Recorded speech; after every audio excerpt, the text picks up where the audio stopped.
Anak kecil itu akan membuat roket. Bakar arang, kikis magnesium, dicampur belerang. Gerakannya sangat cepat, tapi saat pengujian, yang pertama adalah roket bisu.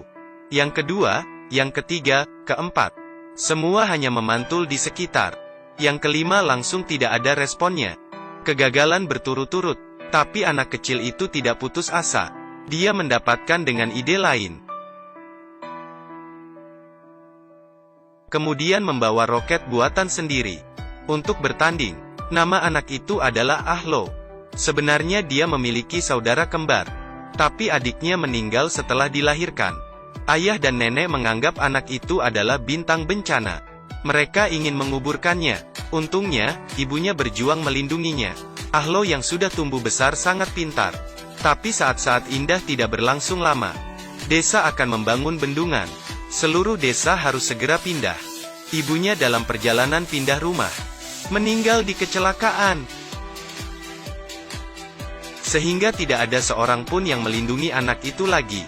Saat di desa baru, anak itu seperti gelandangan. Tiap hari hanya bersantai. Dia bertemu Kia dan Purple. Dia juga menyebabkan banyak masalah. Malamnya, anak itu terlebih dulu memutuskan aliran listrik. Sehingga dihukum oleh penduduk desa. Siang hari, tidak sengaja menjatuhkan kuil dewa. Sehingga menyebabkan salah satu kuil itu terbakar. Hal itu membuat penduduk desa menjadi emosi. Penduduk desa yang marah, membakar rumah semi-permanen miliki Ahlo. Hingga habis. Anak itu bersembunyi. Tapi para penduduk tidak memutuskan untuk memaafkannya. Mereka menyita semua transportasi pribadi. Untuk menemukan anak itu. Untungnya, Purple memiliki hubungan yang luas. Dia menemukan mobil yang mengangkut roket. Dan memberikan sedikit uang dan berhasil melarikan diri. Kemudian dengan motor kecil, mereka tiba di tempat tinggal yang baru. Tapi di sini tidak aman. Dua anak kecil, menggunakan sampah, untuk bermain bisbol. Tiba-tiba, Purple menahan bola yang dilempar Kia. Kemudian melempar bola itu sangat jauh. Rupanya, ini adalah bekas rudal yang ditinggalkan Amerika Serikat. Terlihat seperti makan. Dalamnya penuh dengan peluru. Sedikit keliru akan menjadi saringan. Dan di sini, masih ada tersembunyi banyak rudal begitu. Namun hari itu, anak itu menemukan mainan yang lebih besar di hutan. Betapa sialnya anak kecil ini. Saat dia lahir, dia membunuh saudara kembarnya. Seluruh desa direlokasi. Dia bersikeras membawa perahunya. Tapi karena jalan gunung yang terjal, ibunya terbunuh oleh perahu yang terpeleset. Di pedesaan Laos, kembaran dianggap sebagai bintang bencana. Jika itu seorang pria dan seorang wanita, maka harus menikah. Jika itu sesama jenis, maka akan dibunuh saat baru lahir. Dan anak kembar ini, di bawah perlindungan ibunya, baru bisa tumbuh dewasa. Tapi setelah ibunya meninggal, berita tentang dia adalah kembaran tersebar di seluruh desa. Sekeluarga ikut diganggu. Tak berdaya, mereka harus menemukan tempat tinggal lain. Akhirnya datang ke sebuah desa. Tapi di sini kering sepanjang tahun. Dan sangat kekurangan makanan. Orang luar ingin tinggal di sini. Harus berbagi tanah. Kepala desa tentu saja tidak setuju. 2 hari kemudian, di sini akan diadakan pertandingan roket. Untuk mendoakan hujan. Anak itu hanya bisa tinggal di sini selama 2 hari. Dan harus pergi setelah itu. Tapi mereka tidak punya tempat lain lagi. Uang di tangan juga sudah habis. Anak itu tiba-tiba memiliki ide. Perlombaan roket kali ini, hadiah utama adalah 10 juta. Jika dia memenangkan pertandingan ini, maka ada tempat tinggal. Tanpa basa-basi, anak itu mulai beraksi. Dia pergi ke pasar terlebih dahulu. Untuk tanyakan langkah-langkah untuk membuat roket. Sangat gampang, hanya perlu peledak, kepala dan ekor roket. Dia menyuruh gadis itu menarik perhatian penduduk desa. Lalu dengan kesempatan ini dia mencuri ekor roket. Lalu memotong bambu untuk membuat kotak. Terakhir hanya sisa bahan peledak. Dia pergi ke daerah terlarang. Melihat sebuah rudal besar. Dia perlu untuk mendapatkan beberapa bahan peledak. Tapi tidak peduli apa yang dia lakukan. Dia tidak bisa membukanya.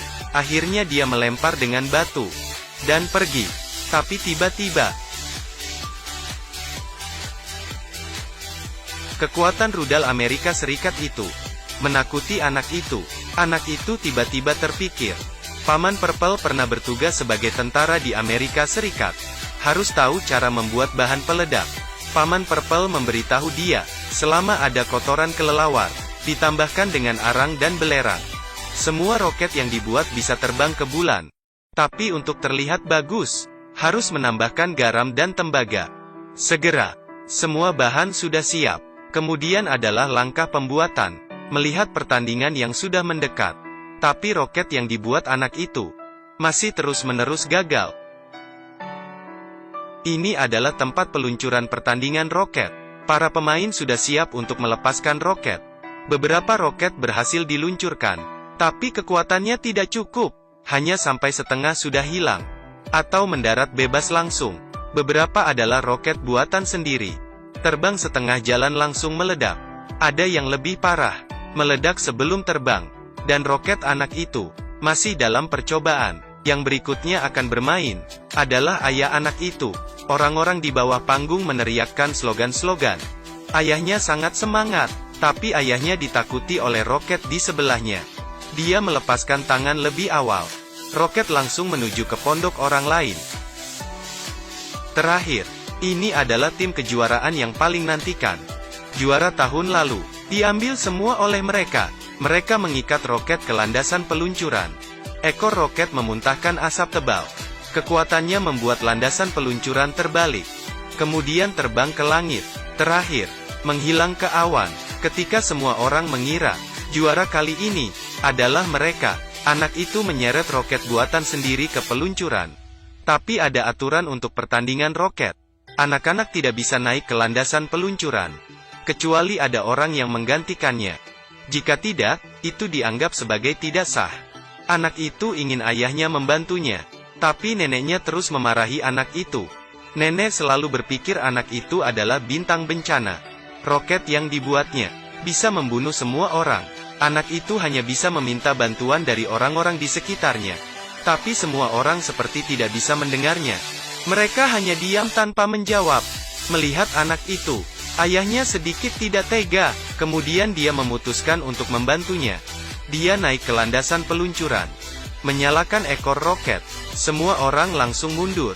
Dan ayahnya kali ini tidak membiarkan melepaskan tangan lebih awal. Kemudian, roket bergemuruh dan terbang ke awan. Kemudian, terdengar ledakan di awan dan kembang api yang indah. Ini sangat cantik. Orang-orang di bawah bersorak. Ini adalah roket paling indah yang mereka lihat selama pertandingan. Dan yang paling sukses juga. Akhirnya, ada hujan lebat dari langit. Anak itu berusaha sendiri dan memenangkan juara. Kepala desa memberikan bonus dan berjanji membiarkan mereka bisa tinggal di sini. Mata ayahnya penuh dengan kebanggaan. Neneknya juga mulai merubah pemikiran dia terhadap anak itu. Dia menerima anak itu sendirian, memenangkan martabat dan rasa hormat.